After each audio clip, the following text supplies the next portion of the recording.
Bhagyalatha chit funds Bhagyashree అన్న మరియు why Maheshwar Reddy మన మదన్న కోమటిరెడ్డి ప్రతీక్ రెడ్డి ఫౌండేషన్ ఆధ్వర్యంలో నిర్వహిస్తున్నటువంటి NPL 6 cricket tournament Nalgonda NG college గ్రౌండ్స్లో పెద్ద ఎత్తున గ్రాండ్గా నిర్వహించబడతా ఉంది. ఈ కార్యక్రమాన్ని ఇంకా దిగ్విజయం చేయాలనే ఉద్దేశంతో, ఎందుకంటే ఈ టోర్నమెంట్లో ఇప్పటికే 64 టీంలు పాల్గొని మొదటి రౌండ్ పూర్తి చేసుకొని రెండో రౌండ్ కూడా రేపటితో పూర్తవుతుంది. రేపటి నుంచి థర్డ్ రౌండ్ పోటీలు కూడా ప్రారంభం కాబోతూ ఉన్నాయి. ఈ టోర్నమెంట్లో పాల్గొనడానికి ఇతర రాష్ట్రాల నుంచి కూడా క్రీడాకారులు ఇక్కడికి వచ్చి నల్గొండ ప్రజలను ఉత్తేజపరుస్తున్నందుకు వారందరికీ కూడా ప్రత్యేకమైన ధన్యవాదాలు తెలియజేస్తూ ఉన్నాం.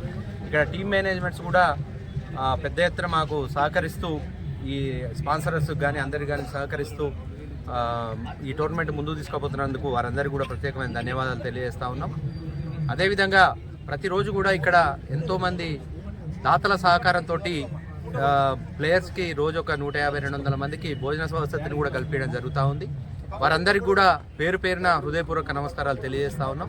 ఎందుకంటే క్రీడలను ప్రోత్సహించాలనే వారి మంచి మనసుకు మేము ధన్యవాదాలు తెలియజేస్తూ ఉన్నాం. ఎందుకంటే క్రికెట్ అంటేనే కొంచెం కాస్ట్లీ గేము. ఈ ఆటను ఎందుకంటే భారతదేశంలోనే ఎక్కువ ప్రాచుర్యం పొందిన క్రీడ ఇది. దీన్ని ఎక్కువ మంది వీక్షకులు కూడా దీనికే ఉంటారు కాబట్టి నల్గొండలో మీరు చూసినట్టయితే ఎంతోమంది రోజు వేల మంది వచ్చి ఇక్కడ క్రీడా పోటీలను తిలకిస్తూ ఉన్నారు. అయితే ఈ టోర్నమెంట్ ఫైనల్ 20వ తారీఖు అనుకున్నాం. ప్రతీక్ వర్ధంతి సందర్భంగా ఈ కార్యక్రమాన్ని చేయాలని లాస్ట్ టైం కూడా అట్లే చేయడం జరిగింది. కానీ ఈసారి సీఎం గారి ప్రోగ్రాం ఉండే అవకాశం ఉంది. బొట్టుగూడ స్కూల్ ఇనాగ్రేషన్కి సార్ వస్తున్నారు కాబట్టి ఇది పోస్ట్పోన్ అయ్యే అవకాశం ఉంది. కాబట్టి ముందు కానీ వెనక కానీ ఈ ఫైనల్ జరిగే అవకాశం ఉంటుంది. మేబీ 22 ఆర్ 22nd ఆర్ 23rdకి ఈ ఫైనల్ అయ్యే అవకాశం ఉంటుందని ఈ సందర్భంగా తెలియజేస్తున్నా. ఈ క్రీడాకారులందరినీ కూడా ఉత్తేజపరచాలనే ఉద్దేశంతో గుమ్మల మోహన్ రెడ్డి గారు, అదేవిధంగా పూరి శ్రీనివాస్ రెడ్డి గారు ఇద్దరు కూడా 2 టీములుగా విడిపోయి ఇక్కడ ఒక ఎగ్జిబిషన్ మ్యాచ్ని నిర్వహించాలని చెప్పేసి వారు కోరడం, వెంటనే మా క్రికెట్ ఆర్గనైజర్స్ కూడా దానికి ఒప్పుకొని ఈరోజు పోస్టర్ ఆవిష్కరణ కూడా చేసుకోవడం జరిగింది. 17వ తారీఖు నాడు మధ్యాహ్నం 3 గంటలకు ఈ టోర్నమెంట్లో ఇది ఎగ్జిబిషన్ మ్యాచ్ ఏంటంటే ఎంకరేజ్మెంట్ కోసం ఇది చేయడం జరుగుతూ ఉంది. దీంట్లో కూడా కొందరు స్పాన్సర్లు మేము ఈ మ్యాచ్కు మేము స్పాన్సర్ చేస్తామని ముందుకు వచ్చిన వారందరికీ కూడా ప్రత్యేకమైన ధన్యవాదాలు.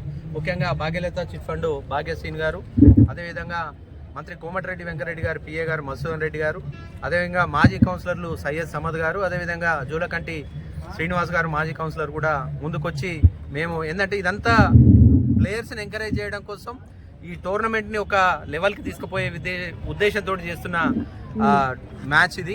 కాబట్టి ఎందుకంటే వీళ్ళందరూ కూడా గతంలో క్రికెట్ ఆడి వదిలేసిన వాళ్ళే, ఏదో ఎంటర్టైన్మెంట్ కోసం ఈ మ్యాచ్ని నిర్వహించడం జరుగుతూ ఉంది. కాబట్టి నల్గొండ పట్టణ ప్రజలు కూడా పెద్ద ఎత్తున పాల్గొని ఈ మ్యాచ్ను కూడా విజయవంతం చేయాలి. అదేవిధంగా ఫైనల్ రోజు మాత్రం పెద్ద ఎత్తున పాల్గొని నల్గొండ పట్టణ ప్రజలు, ఎందుకంటే ఫైనల్ చాలా ఏమంటారు ఇంట్రెస్టింగ్గా ఉంటుంది. మంచి టీమ్స్ ఫైనల్కి వచ్చే అవకాశం ఉంటుంది. కాబట్టి ఇతర రాష్ట్రాల నుంచి కూడా ప్లేయర్లు వచ్చి ఆడతారు. కాబట్టి ఖచ్చితంగా మీరందరూ కూడా ఈ టోర్నమెంట్లో పాల్గొని దిగ్విజయం చేయాలి. ఆ రోజు కూడా 3 నుంచి 4 వేల మందికి భోజన సదుపాయం కూడా ఏర్పాటు చేయడం జరుగుతూ ఉంది. వీటన్నిటికీ స్పాన్సర్స్గా ఉన్న పెద్దలందరికీ కూడా పేరు పేరున హృదయపూర్వక నమస్కారాలు. ముఖ్యంగా పాషాన్ రామరెడ్డి గారు, మాజీ ZPTC గారు, అదేవిధంగా DCCB చైర్మన్ కుమ్మం శ్రీనివాస్ రెడ్డి గారు, Adibatla chairman municipal chairman Niranjan Reddy గారు, ఇట్లా చెప్పుకుంటూ పోతే నల్గొండకు సంబంధించిన వాణిజ్య వ్యాపారవేత్తలు, అదేవిధంగా హాస్పిటల్స్ డాక్టర్స్ ఎంతోమంది ముందుకొచ్చి ఇక్కడ క్రీడాకారులు కూడా చాలామంది సీనియర్ ప్లేయర్స్ చాలామంది కూడా భోజన సదుపాయం కల్పించినందుకు వారందరికీ కూడా పేరు పేరున ధన్యవాదాలు తెలియజేస్తున్నాం. ఇక్కడ గ్రౌండ్లో ప్రతిరోజు ఈ టోర్నమెంట్